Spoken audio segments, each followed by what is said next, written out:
Iginiit ng palasyo, hindi dapat singilin ng mga consumer sa mga kakulangan ng serbisyo ng tubig ng Prime Water.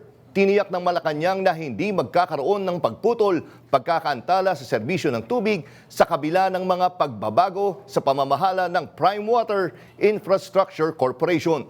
Yan ang umarangkadang balita ni Christian Bascones.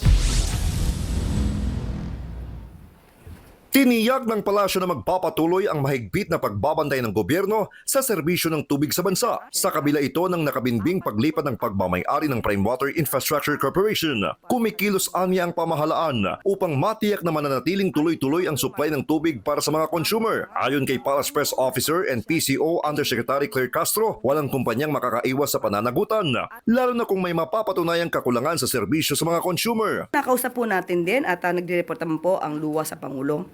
Ang mga lapses or liabilities ng Prime Water as the management, kung ano po ang kanila maaaring mga kakulangan o naging liabilities ay dapat pong mapanagot. Kasalukuyang naghahanda ang luwa ng isang memorandum circular na magsisilbing gabay sa mga water concessionaires upang maiwasan ang anumang pagputol o paghina ng serbisyo ng tubig. Binigyang diin ng palasyo na ang anumang desisyon sa posibleng parusa o sanction ay ibabatay sa mga opisyal na ulat at dokumentong malilikom ng mga kinauukulang ahensya ng gobyerno. Depende po ito sa pagiging reports or mga dokumentong maiipon para mapakita kung meron mang liability ang Prime Water.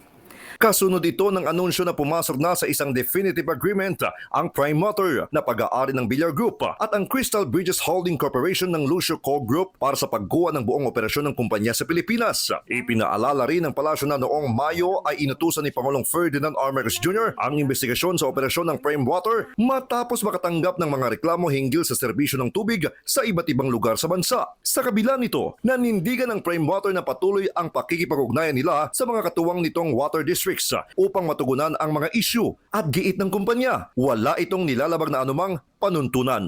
Ako si Christian Bascones ng PRTV News, nagseserbisyo para sa Pilipino.